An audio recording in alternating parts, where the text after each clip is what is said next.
Ayo, nanti slot MRT-nya dikasih dong. Nanti saya kasih slot MRT-nya, jadi teman-teman dapat buka sendiri. Ya.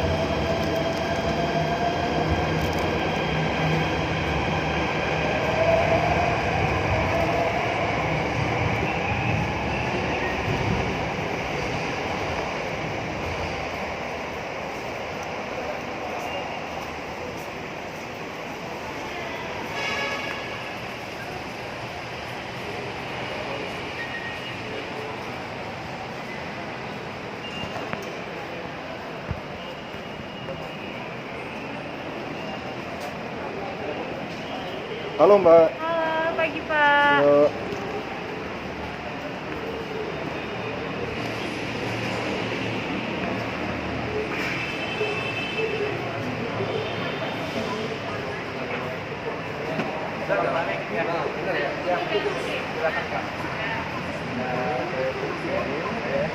Masuk angkot atau uang kertas. Ini apa ya, Pak? Oh, pembayaran tiket. Iya Pak, beli Oh. tiketnya Pak. Jadi beli tiketnya di sini. Iya. Cara ininya gimana itu? Caranya gini Pak. Masuk yang Pak maaf Pak, duitnya 50-an, yang saya tukar dulu Pak. Tukarin dulu dong. Iya. Tukarinnya kemana? Boleh ya Pak? Iya Bu. Ini kami dari Batalin aja ya. Iya, Nih. Pak. Saya tukarin dulu Pak. Oh boleh. Maaf. Makasih. Mesin pembelian tiketnya ini. Jadi nanti duitnya dimasukkan di sini. Iya, batas nominalnya maksimal 50.000 Pak. Oh, 100.000 nggak bisa. Jadi ini Nggak bisa belajar. batas Kamu harus punya. maksimalnya hanya 50.000 aja. Iya. Kalau 100.000 nggak bisa, jadi harus ditukar. Nih. Sorry Kak. Silakan Pak. Nah, ini Ibu Provos kita nih. Beliau yang ngawasi kita siang malam, Siap. siang dan malam, Siap. pagi juga. Jadi katanya nggak bisa keluar kalau Siap. nggak diizinkan sama ibu ini. Iya Pak.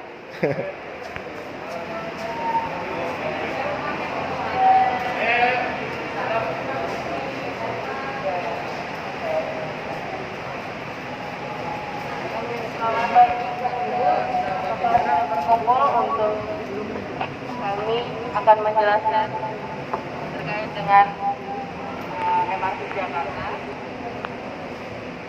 Izin kami menjelaskan terkait dengan MRT Jakarta. Di sini tadi kita sudah melewati 13 stasiun ya. 13 stasiun dari Bundaran HI sampai ke sini ke Lebak Bulus gitu. Nah, pertama-tama kenapa sih kita butuh MRT?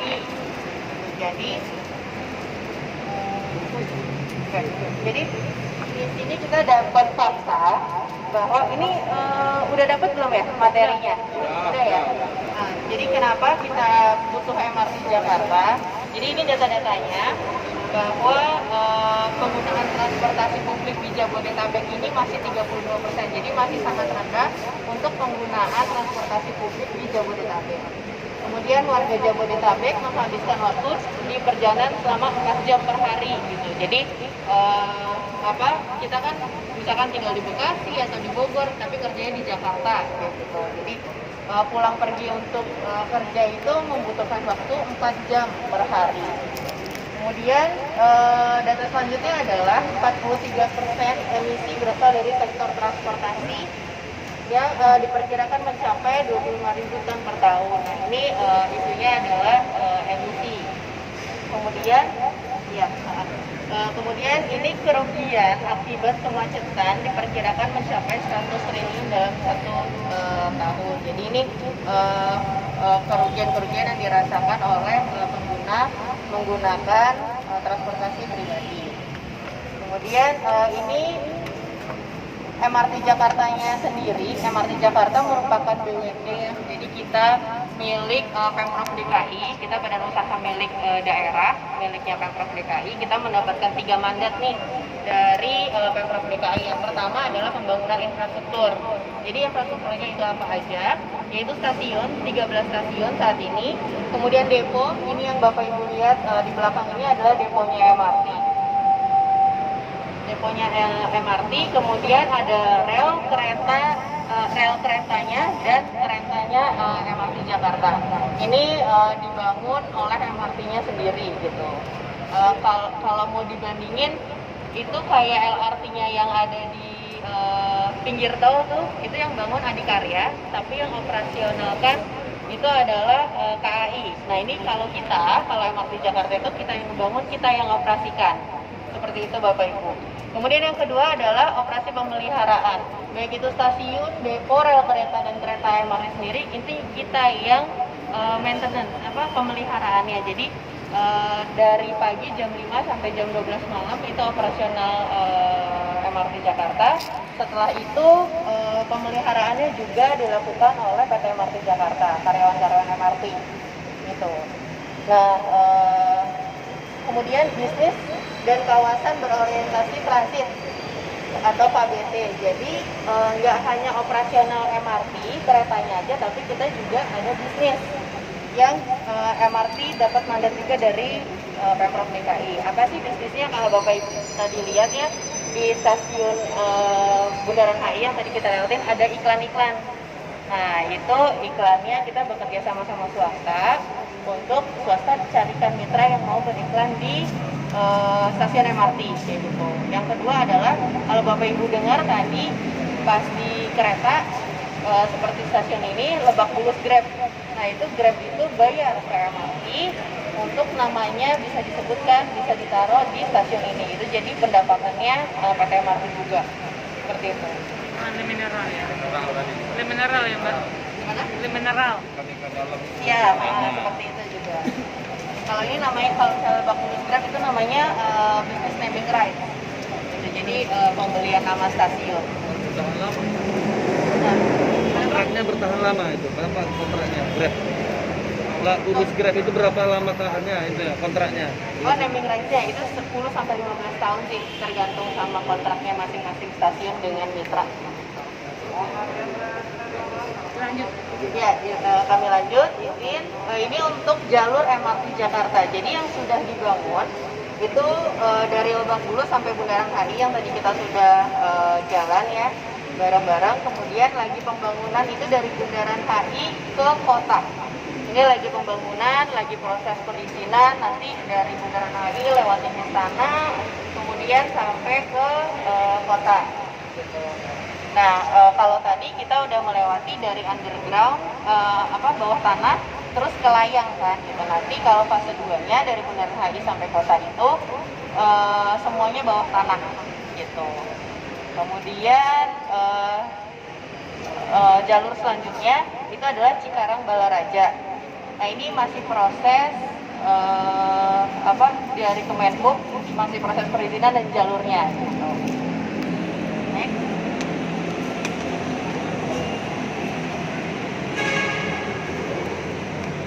MRT Jakarta sebagai Sustainable Transportation.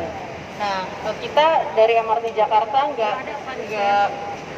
berdiri sendiri untuk membangun transportasi publik ya untuk warga Jakarta khususnya, tapi kita juga bekerja sama Transjakarta, kemudian LRT, KAI, Railing. Nah, apa sih kerjasamanya? Jadi di stasiun Dukuh atas itu ada KCI yang udah lama ya dari KCI-nya KAI. Kemudian ada Transjakarta, ada kereta bandara, kemudian nanti sistem pembayarannya satu kartu, nanti namanya Jaklingko. Gitu. Jadi kalau sekarang kita masih pakai e-money bisa QR code, nanti ada kartu namanya Jaklingko. Kalau Bapak Ibu tahu itu bisa dipakai di seluruh transportasi Jabodetabek. Seperti itu. Nah, izinnya sudah keluar dari Bank Indonesia. Itu bisa digunakan nanti, tapi masih dalam proses development seperti itu. Kemudian ini untuk teknis tentang keretanya jadi tadi kita udah lewati juga Bundaran HI ke Lebak Bulus itu 30 menit. Kemudian panjang jalurnya dari Bundaran HI ke Lebak Bulus itu 16 km. Nah, sistem kendali keretanya berbasis sistem ya komunikasi. Jadi masinis ada di kereta, tapi hanya buat keadaan darurat, gitu. Dan buka tutup pintu. Jadi masinis memastikan buka tutup pintu itu aman untuk penumpang. Jadi masinis itu dia ada yang hampir kecepit nggak atau enggak, nah itu masinis memastikan. Tapi untuk jalannya kereta itu pakai sistemnya itu sebenarnya tempatnya rahasia Bapak Ibu, karena itu alat vitalnya MRT. Kalau bisa aja dibom segala macam itu rahasia, tapi tempatnya itu ada di gedung itu. Kalau lantainya kami nggak bisa sebutkan karena itu alat vitalnya MRT, seperti itu. Mbak, mengenai alat vital, apakah sudah ada pengamanan dari pihak keamanan untuk menjaga itu? Ya, kami kerjasama, jadi di MRT itu ada departemen security namanya. Nah itu udah kerjasama dengan TNI Polri sih. Gitu. Udah ada PKS, perjanjian kerjasama. Penjagaannya? Ini makanya nggak boleh masuk 1 kali 24 jam atau seluruhnya atau hanya jam operasional? enggak 24 jam. 24 jam. Dan Pengawasan personil dan operator pengawasan personil operator. pengawasan sistem personil dan operator. Dengan apa Mbak untuk pengawasan personilnya maupun teknisnya? Karyawan bagaimana cara kerjanya, pengawasannya bagaimana Mbak kerja melalui sistem bagaimana? Kami kalau sistem itu adanya di sana. Nah ini depo sebenarnya nggak boleh orang masuk sembarangan gitu. Jadi nggak boleh ada orang masuk tanpa kami aja karyawan itu nggak boleh masuk ke sistem gitu. Kalau bukan yang jaga atau yang bertugas di Operation Control Center namanya gitu. Nah kalau misalnya sistem penjagaannya yaitu kami udah kerjasama dengan TNI Polri dan penjagaannya 24 jam karena ini kan nggak hanya operasional aja, pas maintenance juga ada orang gitu loh. Jadi pas maintenance kita kerja shift-shiftan 24 jam. Pas operasi ada tim operasi, pas maintenance ada tim maintenance gitu. Iya, di gedung itu. Iya, di gedung. Iya. Kinerja orang itu apa diawasi oleh orang lagi atau CCTV by system atau Iya, kita ada CCTV. Ini untuk kayak kehadirannya segala macam udah pakai kehadiran dalam Iya, kehadiran karyawan ya. Jadi kita absen udah pakai sistem pakai face Pak, face recognition. Jadi muka, jadi nggak bisa bolos Pak. Pakai face recognition. Jadi saya absen di kantor pakai muka Mbak Finka, jadi saya nggak bisa absenin Mbak Finka gitu kan. Nah kalau misalnya kita WFH kita pakai laptop. Jadi ada namanya sistem success factor. Nah kita masukin ID kita dan itu langsung nge-link ke bos atasan kita. Nah yang profil itu atasan kita, kemudian baru link ke human resource HRD gitu. Untuk SOP-nya Mbak secara teknisnya, SOP dan Mohon maaf agak berjarak. oh iya. Lama-lama Untuk mendekat. SOP-nya seperti apa Mbak? Standar SOP yang mana? operasionalnya seluruhnya untuk MRT ini seperti apa? Jadi kami ada Ada di standar apa? Kemudian mungkin dibuatnya tahun berapa? SOP-nya itu seperti apa? Jadi kami ada divisi risk management.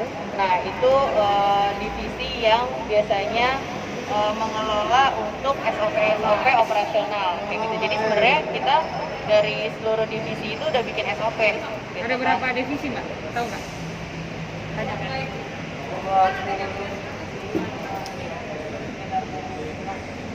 Satu divisi biasanya ada departemen.